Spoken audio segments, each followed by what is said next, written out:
Hello, I'm Leah Achuria. Welcome to the third module in our capstone course.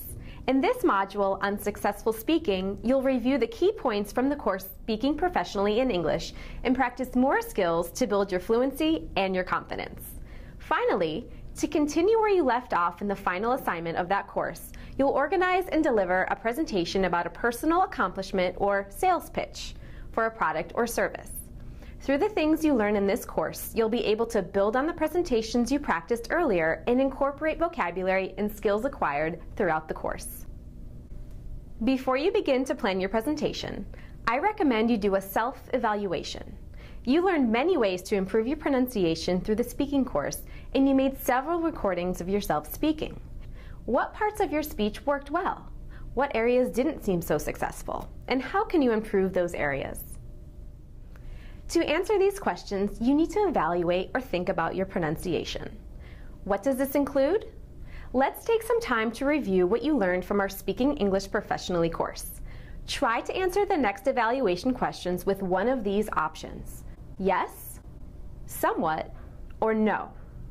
For your convenience, I've added a checklist handout as an additional resource, so feel free to print that out before continuing with this lesson. First, word stress. As you know, word stress is key. Do you stress the correct syllable in your content words, especially the keywords? What about compound nouns, proper nouns, similar nouns and verbs, and words with suffixes? Are you putting the stress on the right syllable? Let's do a quick review for some of these words. Where should the stress be in these words? Check your answers while listening to the correct pronunciation. Bookshelf, Mexico City, present, majority, photography. What about can and can't? Are you pronouncing them correctly with the right A sound? Can your listener understand when you say a teen number or a 10 number? How about your word endings? Are your past tense ED verbs clear and easy to understand?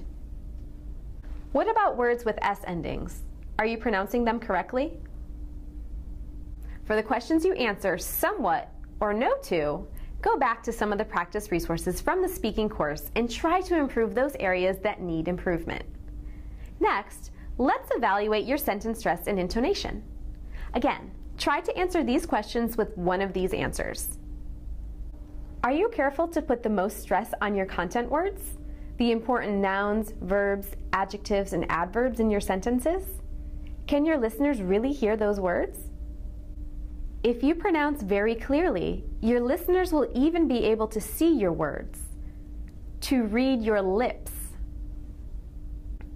To have this clear English pronunciation, you have to open your mouth more than you might feel comfortable with. Next time you watch a movie or an American newscast, notice how the actors or broadcasters open their mouths when they speak, all to make it easier for you to understand them. So as you practice, remind yourself to relax and open your mouth. If you just keep doing it, it will become easier and it will make you easier to understand. What about your intonation? Does your voice rise at the end of yes/no questions? Does your voice rise and fall on the last important content word in a statement or WH question? Does your intonation signal to your listener when you've finished a sentence or asked a question? Next, what about your speed and volume? Do you remember not to rush and speak slowly?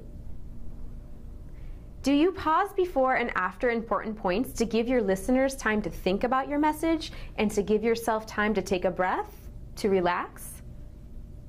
Speaking too fast without much pausing is a sure way to lose your listeners' attention and your focus. Let's think about your volume this time.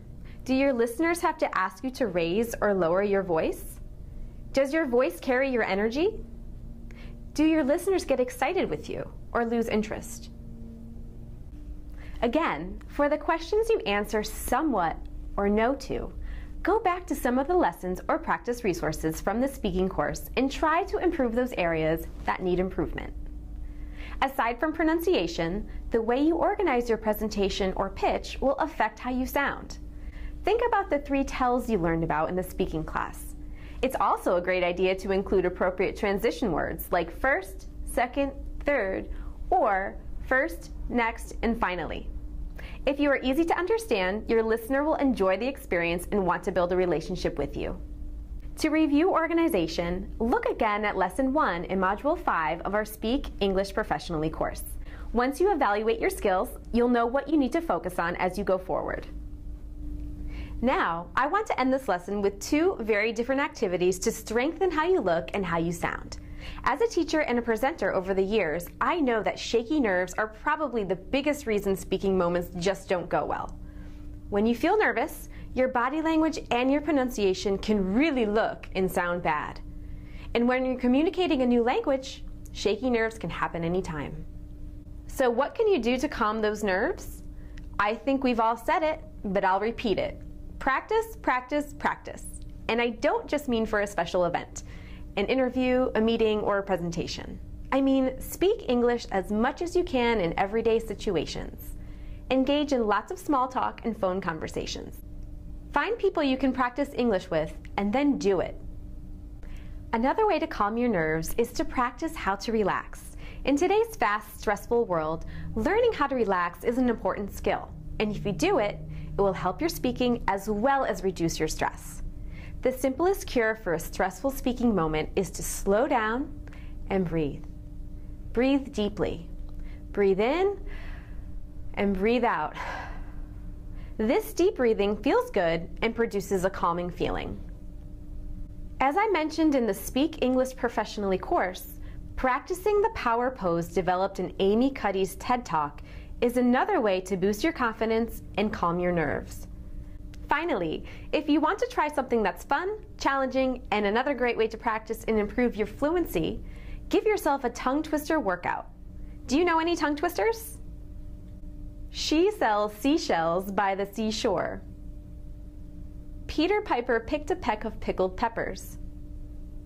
Unique New York. Try that one 3 times in a row. Unique New York, unique New York, unique New York.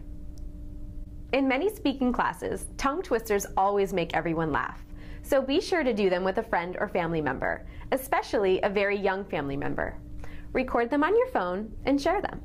In fact, your smartphones are another great tool. Use them to film or record yourself. Evaluating your speech carefully and identifying your strengths and weaknesses is a very important part of improving your overall speaking skills.